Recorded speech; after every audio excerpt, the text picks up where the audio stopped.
თანამედროვე და საესტრადო ცეკვების ფედერაციას მრავალშვილიანი სოციალურად დაუცველი ოჯახი ესტუმრა. პატარა მოცეკვავეებმა სტუმრები გაიცნეს და მათთან ერთად ცეკვისთვის მზადება დაიწყეს.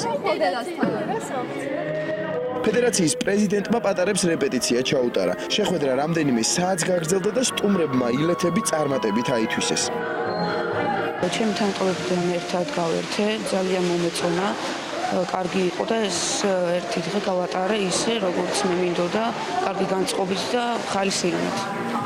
მახაჭაშვილების ოჯახს საშუალება ექნება სხვადასხვა ღონისძიებას უფასოდ დაესწრონ და უფასოდ შეისწავლონ ესა თუ ის ცეკვა. თავისუფალი და საესტრადო ცეკვების ფედერაცია საქველმოქმედო აქციებსა და ღონისძიებებს ახალი წლის დღეებშიც გეგმავს. მოვა ძალიან ბევრი სოციალურად დაუცველი ბავშვი, რომელსაც ჩვენ დავეხმარებით აუცილებლად და დაესწრება ჩვენ ღონისძიებაზე.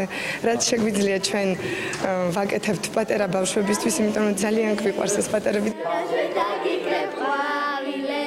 საახალწლო ნაძვის ხეზე თოვლის ბაბუა ნუგზარ კვაშალი იქნება და 5 დღის განმავლობაში ეცდება სტუმრებს სადღესასწაულო განწყობა შეუქმნას. ის ახლა პატარებთან ერთად რეპერტუარს ადგენს და საქველმოქმედო ღონისძიებისთვის ემზადება.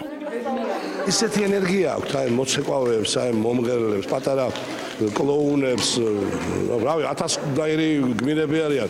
ეს თუ კარგად გძნობ თავს, რომ მგონია რომ დავიღალო და ეს კოსტიუმინა ჩავიცვა, მაგრამ არა, რომ გამოდიან თუ არა, რაღაცა ზღაპრული სიტუაცია იქნება და მეც იმ ენერგიით დატვირთული ვაკეთებ იმას, რასაც ვაკეთებდი 30-40 წლის წინ. საქველმოქმედო საახალწლო ნაძვის ხე 3 იანვრიდან 8 იანვრის ჩათვლით მოზარდ მაყურებელთა თეატრში გაიმართება.